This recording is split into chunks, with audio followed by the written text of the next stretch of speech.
young parent filed a lawsuit against the Richmond Public School System.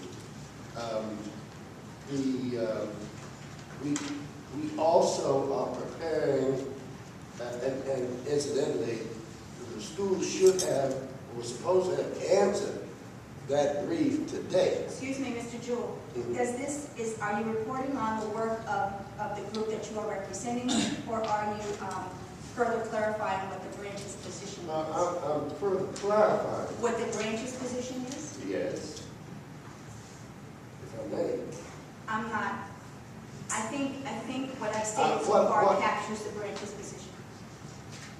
But I'm not questioning the branch's position.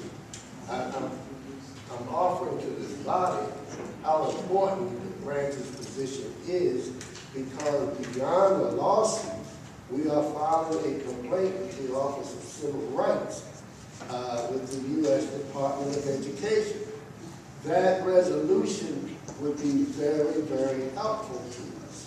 And that is why the branch is in the process. And that is why I wanted to put on the floor to the rest of the body how important it is. Thank you, sir. Thank you very much. I just have a question. Hasn't that, not the school board approved that, that issue about the schools being closed? Yes, the school board did decide, yes. Yes. But that's So what we're doing, we're just stating our position as to what has happened. yes. Okay. And it's a position that we've stated all along, so not just at the closing of the decision, but during the process, Okay. we were stating positions that we are just formalizing in the form of a resolution. Okay. Madam Chair, do we have any copies of the resolutions here? No, but what the president did was to send each of the members of the executive committee copies, and so I did not make copies for the members to review today. And it should be here for the membership. Or perhaps someone from the committee could have brought their copy for us to review. Well, if the president's are. Yes, I am the president, and there is a lot on the president's plate, and so More information, should there be an executive committee before we cross the line to debate the merits of the issue and whether it's worthwhile? we're not here to debate the merits of the issue. I was here to report on the work of the education. Are there any questions about the work of the education committee? There being none, I move that my report be received as given. As the interim, as the person acting as the education chair. Second. Second as well. Thank you. All right. We'll hear next from our Economic Development Committee, Mr. Dominic Raval. Good evening. Good evening. My report is going to be for information only. I do not have a physical report. My report is not too much different from our last executive committee meeting.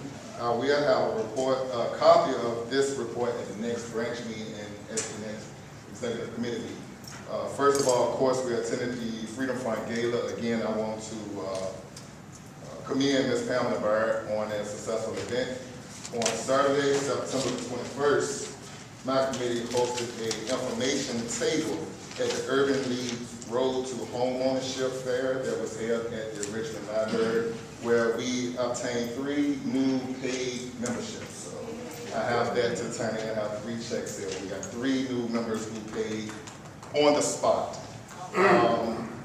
We are continue to develop the branch's radio show. I encourage everyone to listen in to the show every Thursday, 14:50 a.m.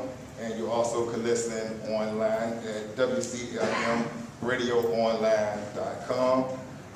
Up next for my committee, we look forward to working side by side with the Political Action Committee to gear up our community for the upcoming November election.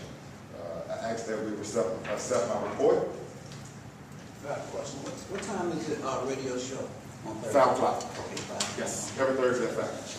Oh, that was your question too. I'm sorry. So, Again, WCLM 1450, every Thursday, 5 p.m. I encourage everyone to participate in the show, call in, listen in. Yes, ma'am. Mr. Curville, could I see those memberships on people memberships? Yes, I'm going to get them right to you. Yes, ma'am. First, they need to be turned in. They need to be turned in first over here, and then we'll get that information this time. I want enough information. Can I ask my question? What initiatives is the Economic Development Committee working on for the benefit of the community? I understand home ownership, but what targeted initiatives for the community do we have proposed? Well, one of them is to do more as far as encouraging entrepreneurship. I was scheduled today to also take a tour, and I missed it. I'm tied up. We just coming off the march on Richmond, and a lot of our work and our efforts have went into the march on Richmond. Ever since the march, my committee having held a committee meeting. If I will get your email after this meeting, I will keep you informed on my next committee meeting. But we're working on home ownership, and we're trying to do more to encourage entrepreneurship. Again, I was speaking against the about the tour I was supposed to take with members of the school board meeting today, school board members today at the Richmond Tech Center to try to encourage vocational education within our school system for our kids. Anything else? I asked. Yes. This is a point of information, and I should have asked that when you gave your education report. I know, and not that I want to be, a chair of that committee, but I would like to be a member of that committee. So who do I talk to about that? Just make sure that I get your information to put you on the email distribution list so that you can be informed of the next meeting who's involved. Okay.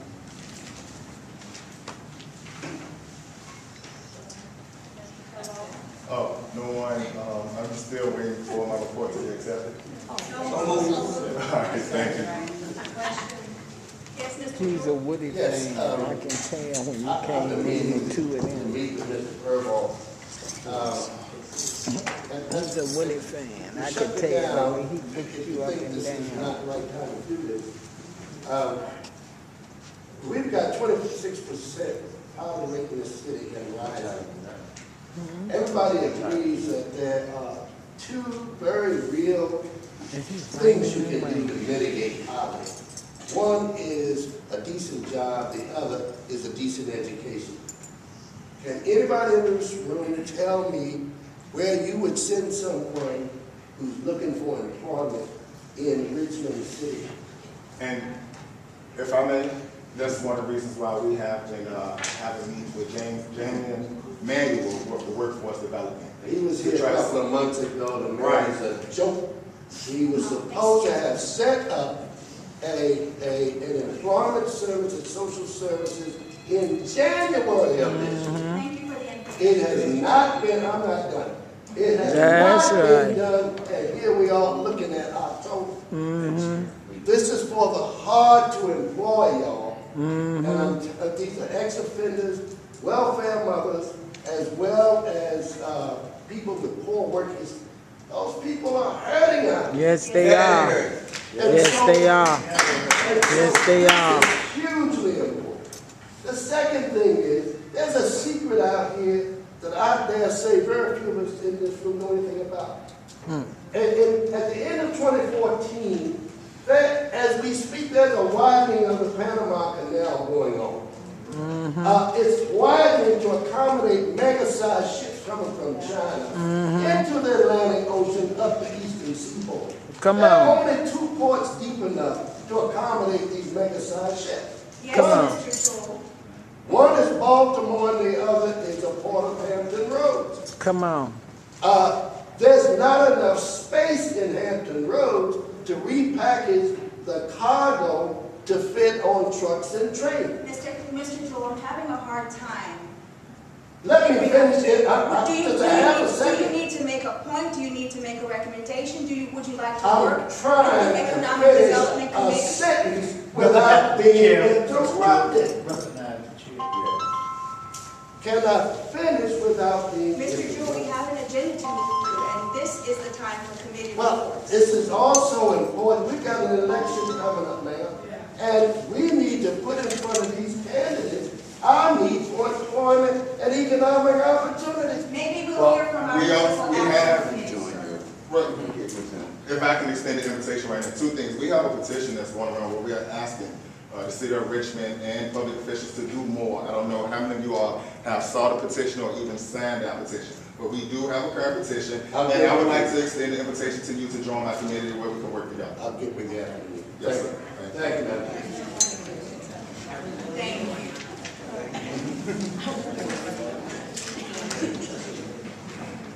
The next committee that we'll hear from is our health committee. Ms. Campbell. Make sure you see me. Good evening, everyone.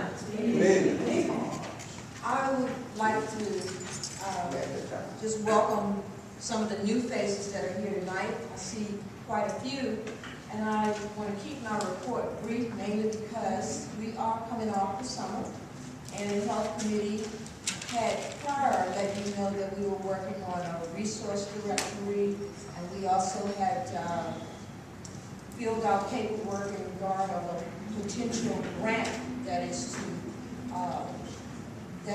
directed toward the health department. And we're to hear from that later, I hope this month or next month, whether NAACP did receive it. So some of the things that are going on right now is we are meeting with some community representatives as a preliminary aspect to forming partnerships or seeing what is available to work on as a unit in a community. Recently, I met with Ms. Johnson, the Sickle Cell Anemia Awareness Program.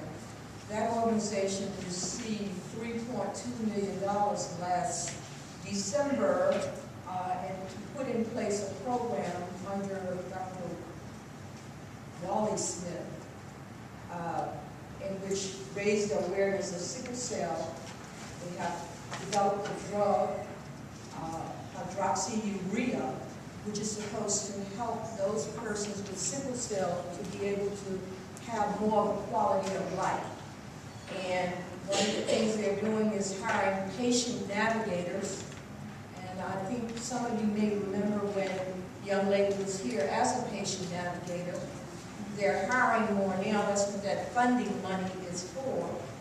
And part of that would be to go into the communities, try to partner with organizations to help with the study that it will take place at the ambulatory facility at MCV, in which people who have problems and may need assistance, whether it's social service-wise as well as their condition, they can go to that segment. And the patient navigator's job is to really put the word out and then assist those that are identified with a crisis. Some people may not recognize that they have the sickle cell trait. It is in three various aspects. One that's very serious, always at the hospital, pain, can't work, hold steady job. Another may have the trait, does not exemplify any symptoms, and then another in and out. And the drug has been created to help that. I'm just giving you a short version of that particular organization that we are working with and trying to see how we can come together. Another thing that in October, Cassandra Shaw and I plan to be at the Jackson Award Festival set up material, and we are hoping that other committees can work with us so we can talk with you later. I just want to share this in brief because I have a written report that was less information than I'm giving now, but for brevity, I just want you to know that our job as the health committee is to advocate for the African American community in education and fighting disparity. So if there's something you need to share with this committee, please do. If there's a concern, let's talk afterwards, and that's something that we may be able to work on. And I ask that you accept my report for information. You have a question? I have some information to give. I'm a member of the health committee. Tonight, the National NAACP Health Committee is having a webinar, and it's going to be on the healthcare law 101.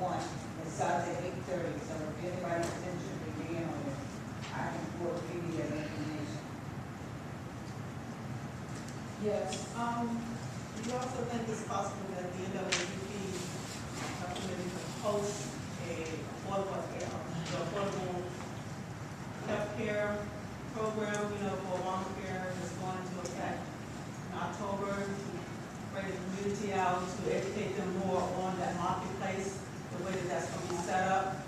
All the information they get is from the news, which is very negative. So, maybe the health committee could spearhead a workshop or, just something to educate the community on that process. It's really a good process, and maybe we can be the ones that they ask questions, or, we be educated on that just to, something like that.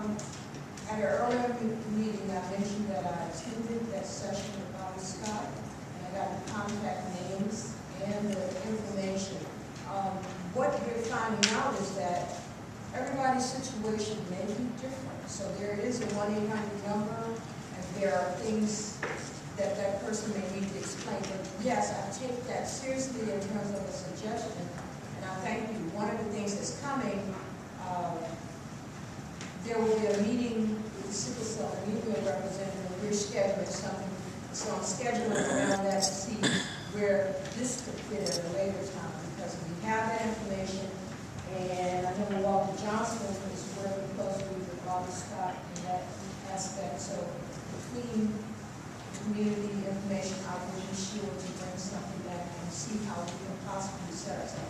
The other thing I want to mention that the health committee does plan to have representation on the radio at a scheduled time. So we're just giving a report later as to the more specific details.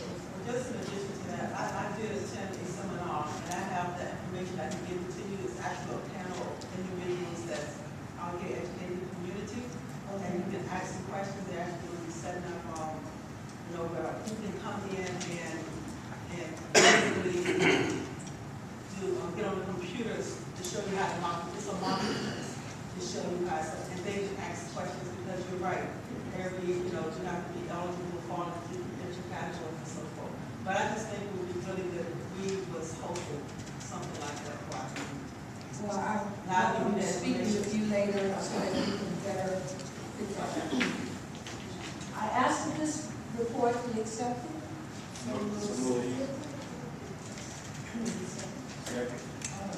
Thank you, Ms. Campbell. Next, we'll hear from our Housing Committee, Ms. Lily Estes. Good evening, everyone. Good evening. Please excuse my not having a written report this evening, but I have a verbal one for you. Just before you begin, I arrived late, and so I didn't have a chance to welcome everybody, but then more importantly, or just as importantly, is anyone taking notes? I got it. Oh, fantastic. Thank you, Mr. Burke. So, Executive Committee report, I submitted the MOA with reframe, which is an acronym for Residents of Public Housing in Richmond Against Mass Eviction, for the branch to reconsider renewing the MOA that had been in effect up until October 2012. Currently, we are reviewing individually the resolutions that were ratified from the national NAACP from 2004 to 2010 or 12, which consists of a support of public housing resolution that was submitted by the Richmond Branch Housing Committee in 2008 and ratified, a mortgage foreclosure and predatory lending resolution ratified by the national NAACP, and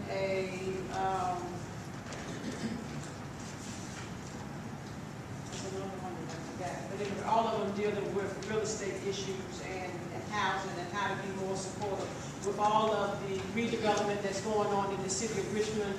It's taking a minute to really digest this information, and we're looking forward to putting on a workshop for the branch membership, which will enlighten the branch membership about the intricate pieces of the federal property that public housing sits on and its impact in the city in terms of redevelopment. Reframe will have their community forum, which will be the 6th annual one on October the 24th at Greater Mount Moriah Church. And we welcome anyone in the membership to still join the housing committee